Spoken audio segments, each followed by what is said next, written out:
The price of liberty is to remain forever vigilant. We as people rarely are charged to secure the treasured freedoms we have so adored over the last 240 years, that in those 12 scores of time did see people rarely fight for and die valiantly to give others their freedoms, not without setbacks or subversions, but a never-ending competition to maintain what those freedoms truly are at their zenith.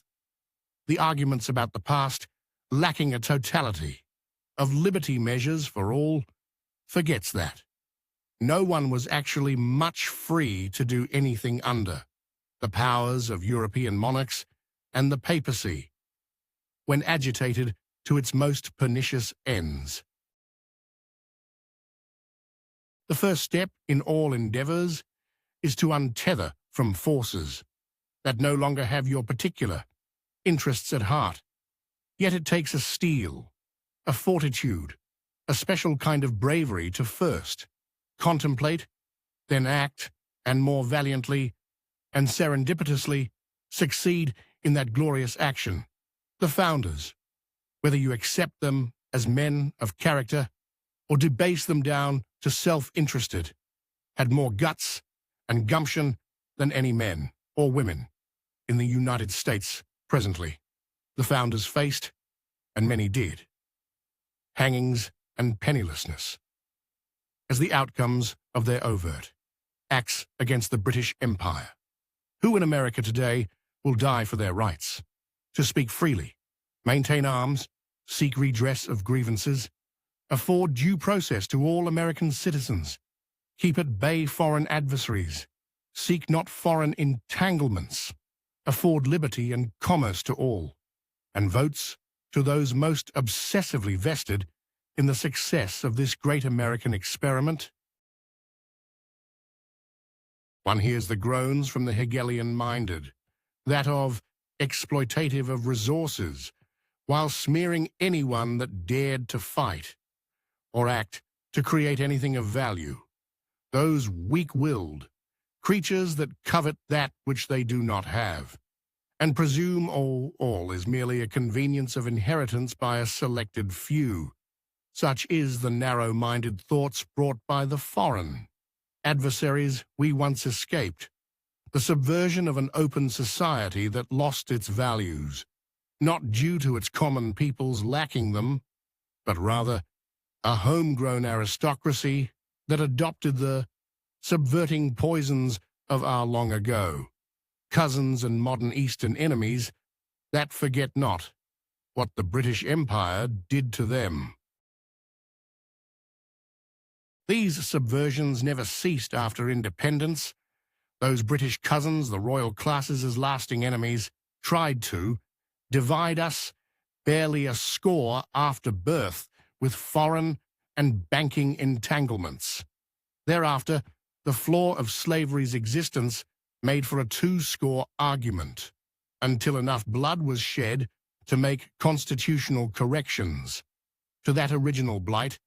During our fourth score organized as a nation-state, again, our British cousins were heavily involved in our bloody divisions, while Russian royals assisted our republic and provided Alaska for our long-lasting benefit.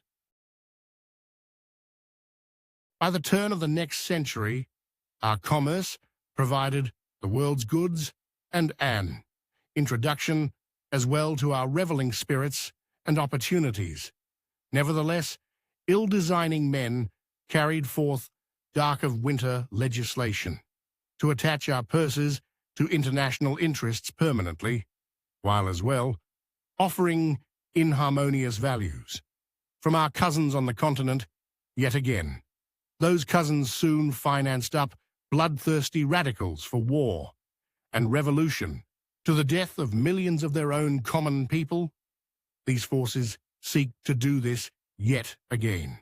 The same internationalist progeny push again for bloodlust across the world, but guise their ends well, wrapped in 24/7 propaganda of climate and war hustles that even Bernays himself would blush at with spiteful glee.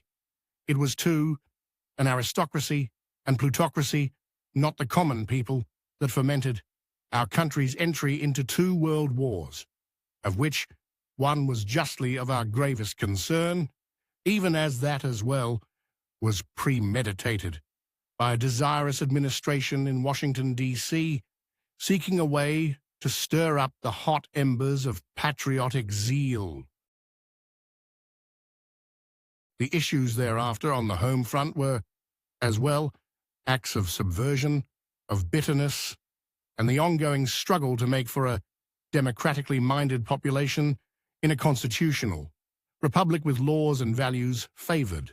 Instead, agencies grew to undo the very precepts of liberty, of trade, of free association, as naturally as a class of meddlesome lords will slither around under a feudal despot. Our Constitution is silent to their existence.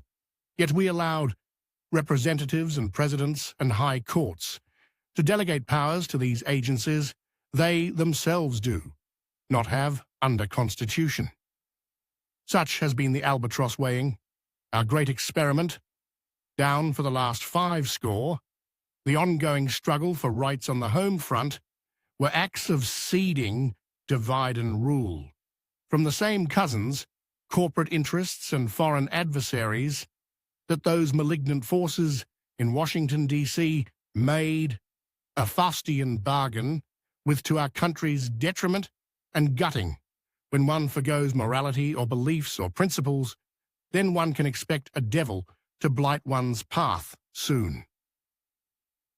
The devil eagerly encourages those most resentful of toil and labor, of slow progress, and of independence in isolation, while also most obliging to the quickest schemes of avarice, of gluttony and of power for power's sake.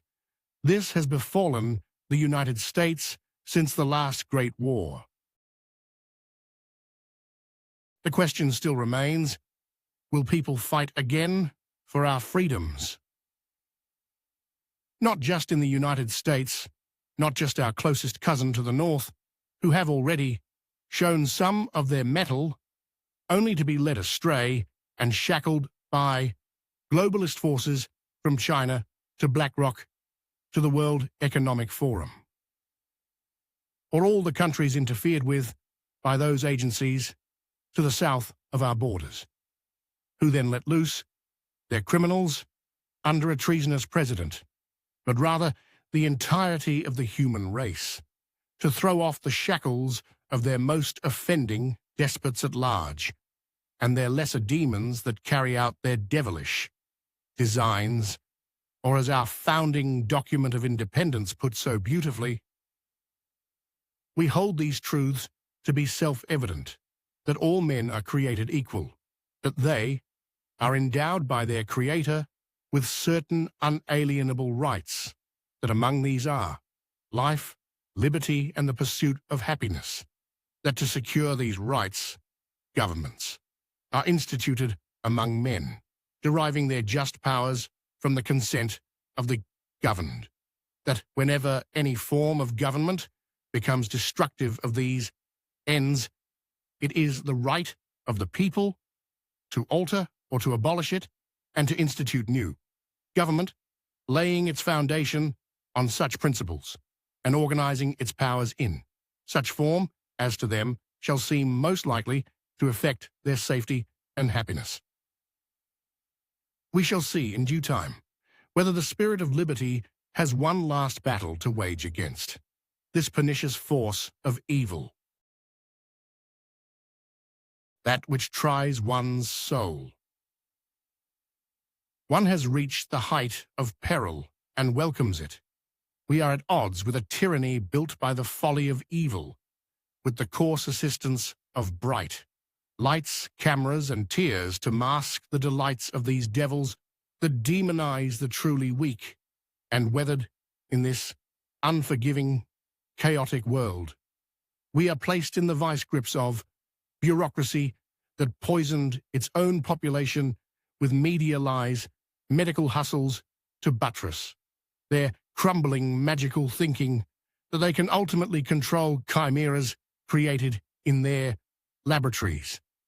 These are the times that make one cry in anger, in rage, and in pity for what must be done to overcome the demonic DC apparatus that chokes out the American spirit and detests the very existence of freedom that made such an apparatus even possible.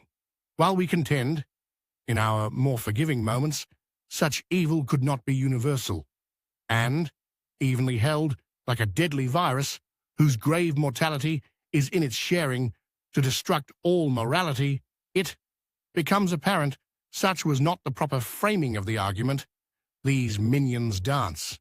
For a devil one may have met once a lifetime ago, that devil seared his permanent mark on one's fate from that point forward. The lesson, though, was not lost. Do not allow the devil into your house, your presence, or your soul's essence. This medicine, imbibed by self, has never been injected into DC since the last Civil War. Whatever one believes or deludes so falsely at present, the American blood spilled for 4 years on a fledgling country showed the real outcomes of viruses that are not inoculated against quickly enough. And blood served as the brutal therapy. There are no perfections but for God. And those that cast their stones should first introspect and see how flawed and failed they are before anything that created this entire universe. Play on, fools. That geography that is DC, which is an abomination of a moral lust for unsatiated power, damning ordinary souls from one coast to the next and one sea to a once shiny one. Their power plays will end us all. They have no bounds. They make nothing but hell on this earth. But they will be brought to heel. Our founders knew infinitely more about the destructive ends of democracy and dictatorship. They knew because they studied. They spent decades at the millstone of toiling to make a remote place prosperous and free, as the dictates of the times would allow. They knew as well how imperfect they were. Thus, the ability to amend was adopted unanimously. Agreeableness amongst men is rarely this considerable, yet they did it for all of us. So we may learn the lesson that some things are imperfect, but need unanimity to be valued by all. The soul to defeat the Leviathan will require more than anything one has even dreamed. The time before us is not for the meek. It is not for the fair-skied wanderer who thinks these are tolerable days. We are at the crossroads, the crossing of a divide of whether humanity survives and loves itself enough to give it one more time into the breach. There will be no humanity if DC and those infested places mentioned go on with their final ends. So much lack comes at the hands of those that steal every last resource, but the most vital resource of all is one's liberty and the uncharted destiny to fill those moments in its greatest pursuits.